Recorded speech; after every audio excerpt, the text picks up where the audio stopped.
You already know who it is. You already know the time of day and stuff. Um, I still have a rash. It's gotten worse there. I look like an old person now. Um, anyways, there's some kid walking in the back. Anyways.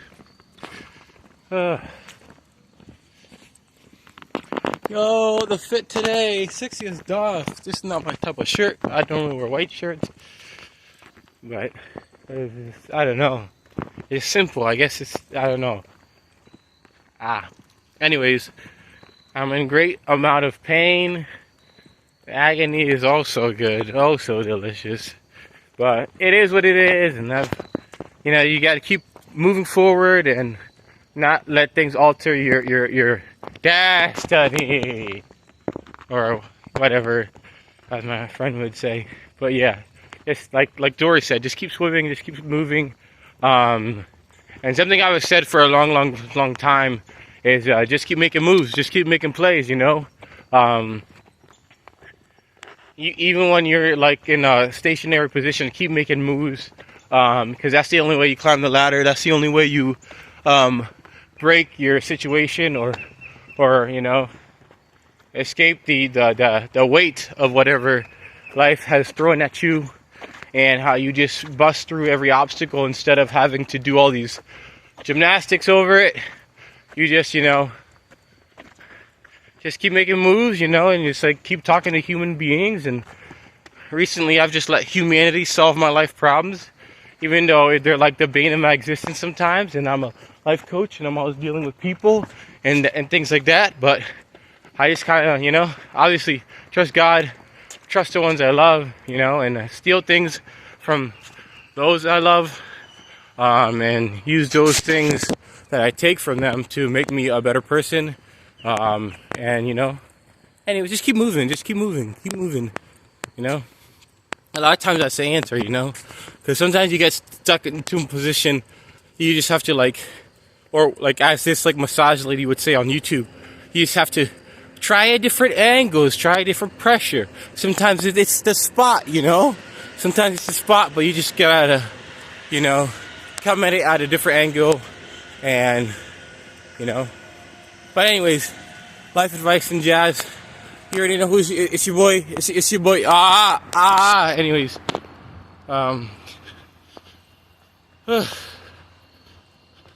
but anyways, I'm doing Avatar: The Way of the Water.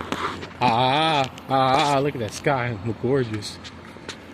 These leaves people doing the leaves are blowing leaves so people can walk on the walkway. And he just did a risque move. But you can't see it. But anyways, I'll see him in a second here. Because I'm going to the park where they are going. Anyways, Avatar: The Way of Water, directed by James Cameron, one of the greatest actors of all time. The actors aren't nothing special, but, they're good for the role. Pretty sure Zoe Saldana is in this, getting that money. Obviously, Zoe Saldana, an A-lister, without question. Let me see if it's Zoe Saldana or the other lady. Let me see.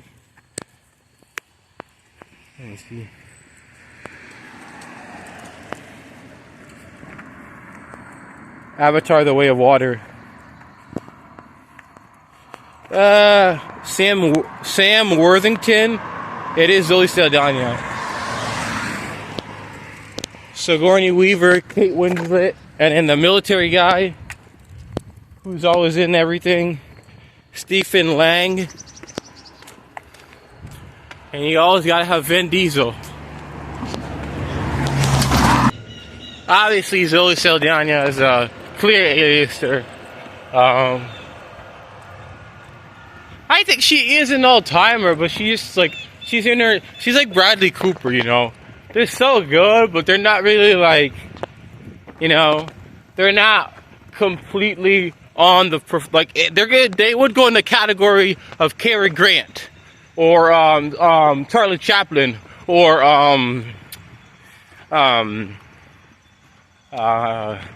Buster Keaton, whereas they're more physical actors. Obviously the A-listers, but their facial expression is just It's part of their act. And they do it so well that it's really a category of their own, unmatched by anyone. And Zoe Saldana, she just has that. That's how she's able to be in sticking a multi-million billion-dollar blockbuster, two of like the most successful financial movies of all time ever, like top 2 or top 10. So that's how she can get to that level, is because she's that talented, and she's probably one of the best.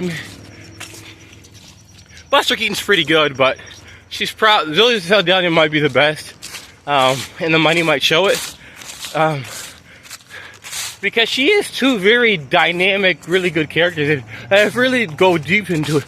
And there's always a plus of you being on a list, or me saying you're like higher up on a list or some sort of scale, is like more normally like your catalog or your you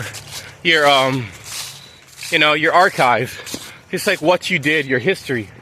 So, like Christopher Nolan, I can't put him above Quentin Tarantino because he doesn't have enough diversity. There's a lot of like European slicky Christopher Nolan movies, but there's nothing like, you know, he's never gone off script and does something out of his comfort zone, I don't think. I mean, Oppenheimer was close, but he still made it like Christopher Nolan format, which obviously is phenomenal and OP, top tier bossness, but still, you know, you want to see a little bit more diversity. You want to see him do maybe something like, what is it, The Connection? I think it's The Connection. It's about the guys who like wire people's homes, or the whatever, you do, it has the one guy in it. Anyways, I could easily look it up, but I'm not going to. The Conversation, that's what it's called, The Conversation. I think it was directed by the guy who did Godfather, but I'm not sure. Francis Ford Coppola. I'm pretty sure it's by Francis Ford Coppola, but it's a bar burner for sure. Anyways, James Cameron, one of my favorite directors of all time, one of the best directors of all time, without question. This guy is box office money and cinematic gold.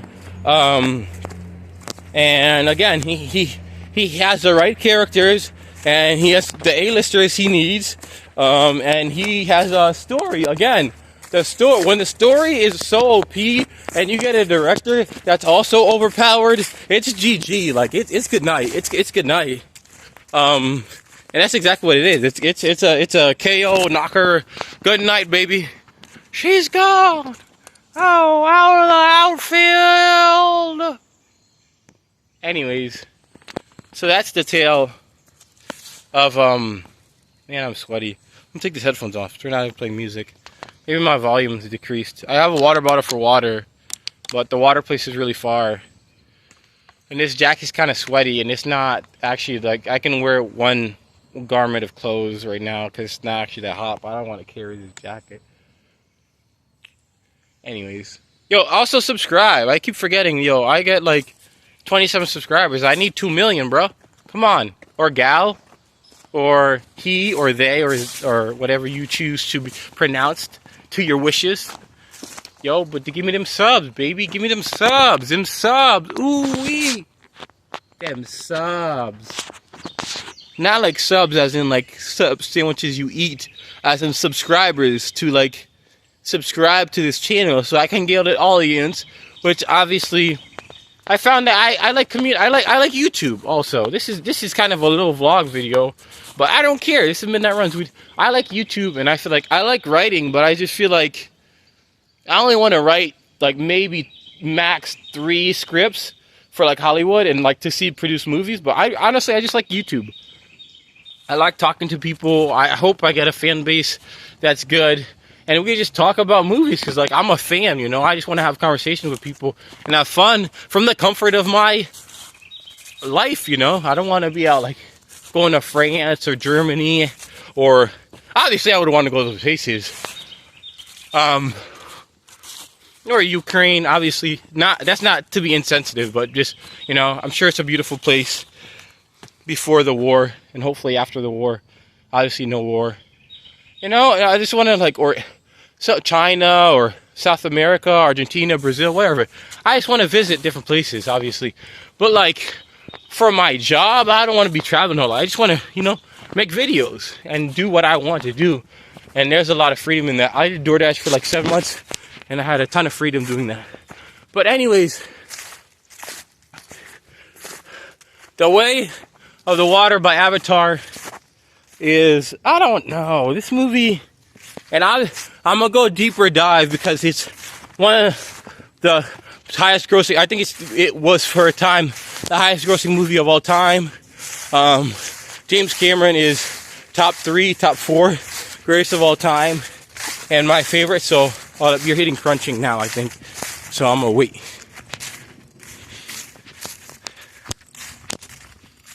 The crunching is going on. So this video is finna be long, is what I'm saying. So hunker down, get ready for my voice, ladies and gentlemen, boys and girls. I gotta find a spot that's comfortable without people like parking their cars for their solitude, which I totally do all the time. I feel like these parks, I know it might sound weird, but parks should have like dividers so people could just relax themselves. But not like no timer or nothing, but like discreet enough. Like, there's artists and civil planners, you know, so people can enjoy like hiding, like just chilling in their car at a park without, you know, any like weirdness. Like, I don't make it like so like people can just do drugs and stuff like that. But like if someone wants to smoke in their car, bro, I don't want to be like wide and open. I'm just saying. Obviously, smoke, I only mean weed or cigarettes, not anything really damaging. Even though anything too good of anything is a bad thing, and people definitely do get addicted to weed, not physically but mentally. Anyways, I'm just talking today. But yeah, I'm still thinking about the subject. Oh my, he's fine and stuff. What was I saying? See, I want to sit at my spot over there. There's a car parked there. This park closes at like sundown, and the park rangers will be like, "Yo, get out, bro," or gal. I've never met a park ranger gal, who I would definitely not flirt with if I saw a park ranger gal. Anyways, as I digress into a more serious matter, man, look at that outside scenery. Gorgeous, see? Yeah, outside. Anyways, they're saying this kind of hurting my neck.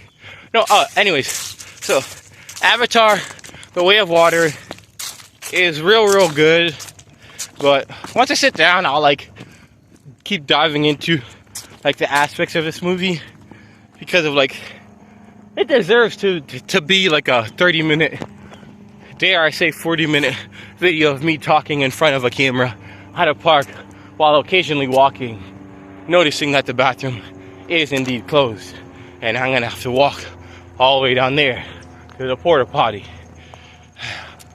Anyways, this looks like a good spot. I'm gonna sit here. I like making videos, you know. I'd rather not talk to all these people, and like human beings are a lot of work, you know. Especially I've been a life coach for so long. I know all the, you know, people hate on you when you're at the top, when you're doing good, and you're positive, and you have all these good things. People do hate on you, so it's just different talking to people because they say a bunch of negative things and hate their lives, and I don't have that.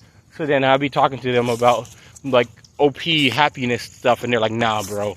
And then and then people avoid me because they're intimidating, just on many different levels. So, and then it's like, do I want to talk to those people? No, I don't want to talk to those people if they're gonna treat me like that, you know. So you just, and I think they said that about like geniuses or just like really smart people, or honestly anybody in like a specific like really, you know, they're really different in some way.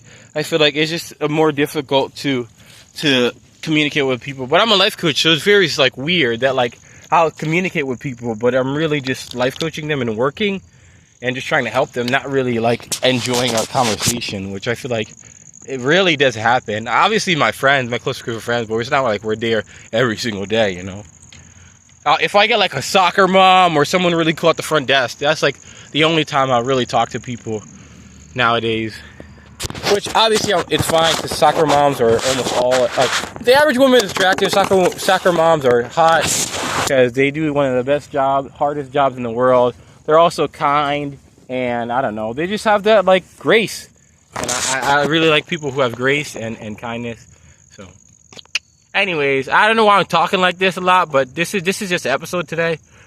Maybe I'm just in a lot of pain, or just, I don't know, I'm still in a good mood. Like, there's this book called The Things You Can See Only When You Slow Down by Hamid Sunam. But anyways, it's a marvelous book, which I read, or audiobook, like 4 or 5 times. And I'm going to probably end up, like, by the time I'm dead, like 200, 400 times would be realistic.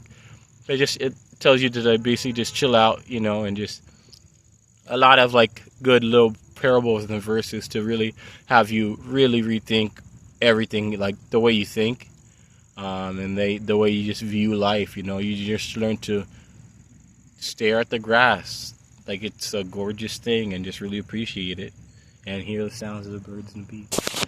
Anyways, all this is kind of related because James Cameron, he's not really a world builder, to be honest. He's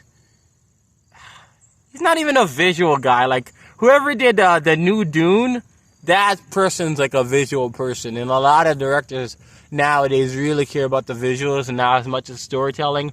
Whereas James Cameron does care about the storytelling, which is why Terminator is so great. I think James Cameron did Alien and all his successes. It's just that James Cameron does care about the storytelling, and he is skilled in, you know, being able to like have a visual world to explore and to have fun with. And it's a blast just, you know, going through the journey, because I feel like he's really good at POV, like point of view perspective. Even though you're viewing it in a third person point of view where you can see everything, and it's not like, oh, what do I see? My hand is this way, you know? It's like, that's first person, whereas third person is you just see them for like the whole, you know, you see them completely as a third person, as someone completely outside, as a spectator of sorts, versus first person is you're actually like, oh, I'm going to touch this, I'm going to move this, you know? It's like you're seeing it directly from the person's point of view, and not as like, you know, as an existential kind of perspective. But anyways, James Cameron is very terrific. That's what I would use. He's a terrific director who's just really good at like demonstrating all like everything that the character sees, you know, and you empathize with it. It's like James Cameron himself is an actor, and he's able to allow us to experience what the actors see. So like Jake Sully is something I remember because James Cameron has done such a good job of like demonstrating that throughout the films. Yeah. I also don't believe in editing, so don't be expecting me to put like, oh, this is what I mean, and then let me put a clip of the. No, I don't feel like doing that. And even then, it's like, this is more of like a talk. I'm just talking about the movie. Either you're gonna watch a movie or you've seen it already, and you just want to hear my perspective and fanboy of it. So you're just not.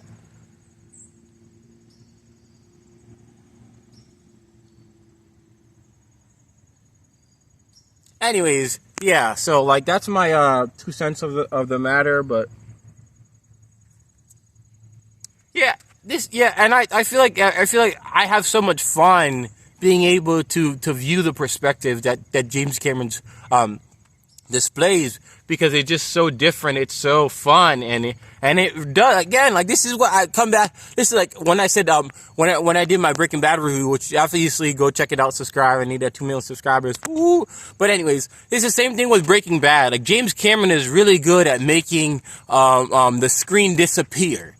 And he's like, that's why I say he's terrific. He's a sort of magician in that aspect. Like, Christopher Nolan pulls you in, whereas James Cameron doesn't pull you in. He shows you everything from the character's perspective while you're watching it. So it's kind of like you get the first person point of view, you know, of this and things like that. But you also get the three-dimensional point of view. And he's really, really terrific at doing that.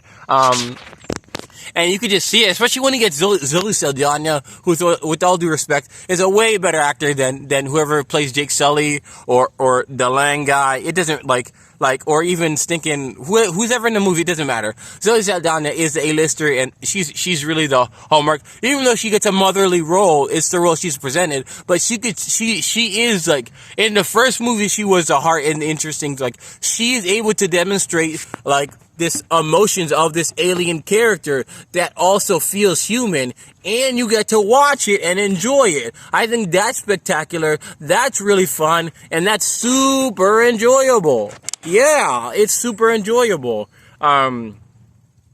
Yeah. So I get tired of holding this, and I should probably buy like a selfie stick or whatever. But I'm just putting it on this water bottle, and I like being organic, so I don't like having selfies or selfie sticks or nothing like that. I just want them, you know, I just want me a camera in nature, like documentary style. But anyways, yeah, especially when he gets Zoe Saldana, who's a certified like bucket getter, you know, it's like an A-lister, an all-star, you know, a perennial all-star without question. So, and you get to see her just like, even when she's hissing, she's like, you're like, oh my, this is OP, this is grand, this is spectacular. Just the way, you know, it becomes real. And I think that's, you know, and like I remember I went to this movie theater once in Kansas, and I forgot what it was. It was not the movie theater I normally go to, but it's just like some kid. He's like, all right, he was like running an exchange with some lady or some dude, whatever, and he's like B, T, and B theater. It's in Kansas. I think it was in Leavenworth. But it was like, enjoy the magic of the movies. And like, I've never heard that before. It's like when Chick-fil-A people be like, my pleasure, you know. Obviously it's corny and it's kind of tacky, and they hire people of one specific color. But, you know, they treat, like, this is a different conversation when I was in Georgia. I heard these people just having this, like, full-on conversation about fast food in the bus. These just 4 or 5 grown adults having a conversation of how, like, they don't really enjoy. One of the guys was saying how he didn't really enjoy fast food. He enjoyed, like only specific fast food places, but he really, really enjoyed, Chick-fil-A and a couple other fast food places. He's like, the quality of service is just so much better. And that's what James Cameron's directing is. He's a quality of service that's so much better. He doesn't have the attention to detail like David Fincher. He doesn't have the visual style of whoever did Dune, the recent Dune, even though the 19-something was better, but they're both still really good. You know? He doesn't have the script writing of Quentin Tarantino or the electric, you know, European suave, like, sleekness of Christopher Nolan. He doesn't have the intense visual style of a Zack Snyder, you know, or Vergma Farma with the heartfulness for Vera Fargma. He doesn't have her, you know, her hardiness, her, you know, that like human nurturing kind of emotion, you know. He doesn't have that, you know. He's also great, but he just has this, you know, quality of service, you know, that like you're being treated and you're being rewarded, you're being pampered, you're experiencing a luxury, and you're experiencing a master craftsman who takes pride in his work, and he's demonstrating to you a story. And the thing, it's like when you give stinking Christopher Nolan outer space. What do you think's gonna happen? He's gonna drop a banger. What do you think you're gonna happen when you give this cool concept of this alien world that's very, very human in our nature to conquest, to conquer, to love, to defend, you know, everything. I just saw this leaf go a little twirly thing, and it was very beautiful. I might just stop so you can see one of them fall. It's really nice. But anyways, you know what I'm saying? Know what I'm saying? It's just like this amazing. Oh my, the leaves are falling. I don't know if you can see it, but you get 5 seconds of these leaves falling. See over there, the little twirly thing? Oh my. That's majestic. Anyways, yeah.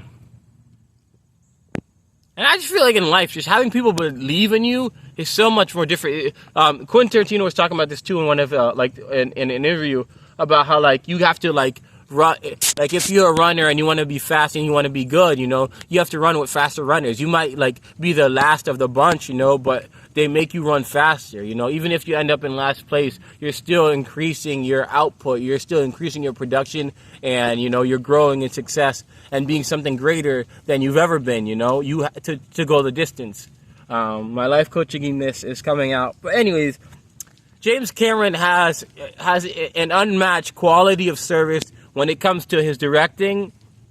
That's very visual, and it's crazy because it feels very feminine. I don't know, like, I'm not trying to be sexist or anything, but women do have just a different, more nurturing, more, I don't know, it's just weird, like, tangible, loving, nurturing hardiness to them that just naturally women, you know, and guys have emotions to it and heart too, but just women have it just like, I feel like it's just in them. They're more, they just, and not, it doesn't make anybody like a different person. It's just a quality or trait that they have, you know. And it does feel like James Cameron has like a little bit of that like feminine nurturing ability that you really like, that's not really in men. Like, it's not, I'm talking about something like innate. Obviously I love and care for people, but like it's like it can be easy for men to be just, you know, cold and callous and just kind of shut down, you know. Even if you're taught well or things like that, it's just part of us, you know. It's not even just stoic. Sometimes we're just hard for no apparent, for just in our nature, you know. And I feel like that's always a good combination between like two partners, when you can have, when one has one of the other, when one has that innate loving ability and one has the ability of, you know, of maybe more stability or maybe more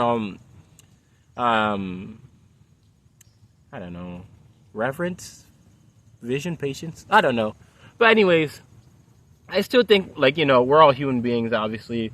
We're all on the same page, and we need to act like we're on the same page. But yeah, I don't know. Like, yeah, put some respect on the name of James Cameron, who's one of the greatest actors of all time. And what the thing I have about this, the only gripe I had about this movie really was that it was like kind of not racist. Let me say, I'm taking that back. It was not racist or prejudiced. It was not that. James Cameron's not racist, obviously. He's not at all. It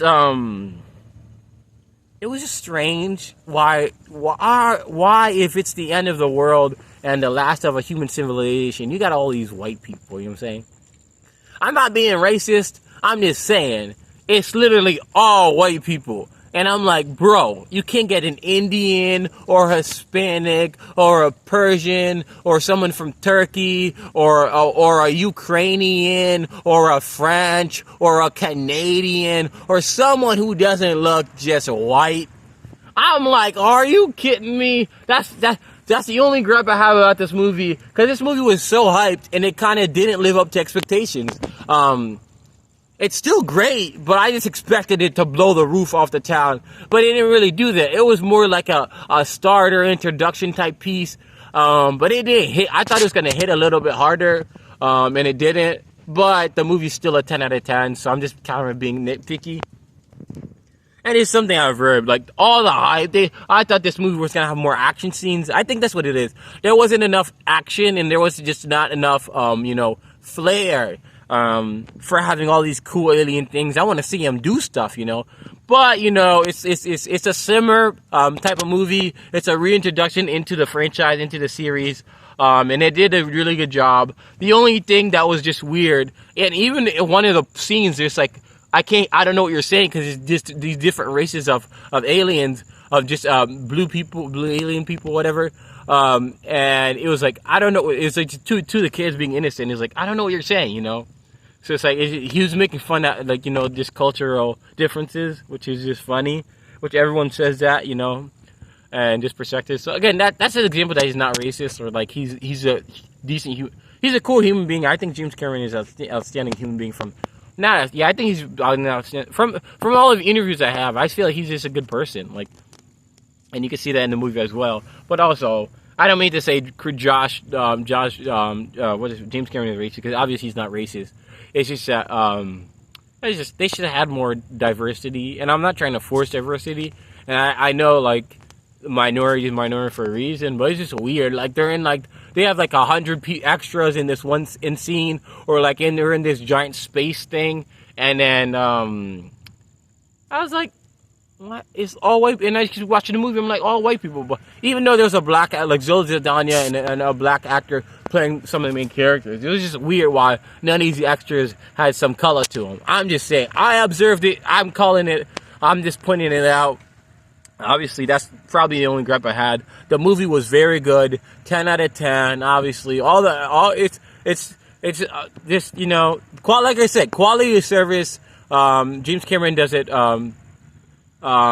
With the greats, like, you know, there's not many people who can like just put out content, like put out movies or you know, projects and films like James Cameron does. He's definitely one of the greats of all time. And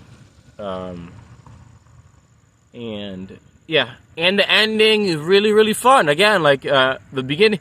And a lot. This is not like Joyride. A lot of different scenes in this movie was really good, and the ending was really good. Like the ending for me was like a really good sucker punch of goodness, where it's like, all right, you know, that's like that HE double hockey sticks moment exclamation mark, where it's like, all right, you know, all right, let's go, dog, let's go. Cause you could really just see what was about to go down, you know. It's like, nah, bro. You thought he was dead? Nah, you thought the villain was dead. You thought the villain was gone? Nah, bro. It's round 2. You about to get your butt cooked, bro. You know. So that's really exciting. I think this video might be backwards at this point, but anyways, Avatar: The Way of the Water, 10 out of 10. The whole series is a masterpiece without question. James Cameron is, he's a unique actor, which it sounds strange to say. It sounds strange to say, but James Cameron is obviously he's a great of all time, but he's just a unique actor that displays a different quality of things to what he does, and you know, it's a pleasure. Even I be talking to his interviews or just the way he talks, like he just has a really good mind and vision for the craft that he's demonstrating, and I just appreciate that as someone who loves film and movies. Yeah, Christopher, he's one of the best, you know, and you just get to, it's like for me as a sports fan, as the NBA fan, watching Michael Jordan. It's like Michael Jordan, or not Michael Jordan, not Mario, but being able to just appreciate. They're about to do some recording, but anyways, Michael Jordan is just watching LeBron. I love NBA basketball and I love sports, and I really love NBA. But just being able to watch LeBron James, the greatest of all time, or like even watching Kyrie Irving play, it's just so magical. You know, you're experiencing like real life magic. You're experiencing this marvelous feat and wonder, and just, you know, the best of the best. And it's you know, you're just like, it's like that kid, you're a kid in a candy store type feeling. You know, you're just in awe of greatness, and James Cameron is great. So yeah, so go watch Avatar: Way of Water and all the films.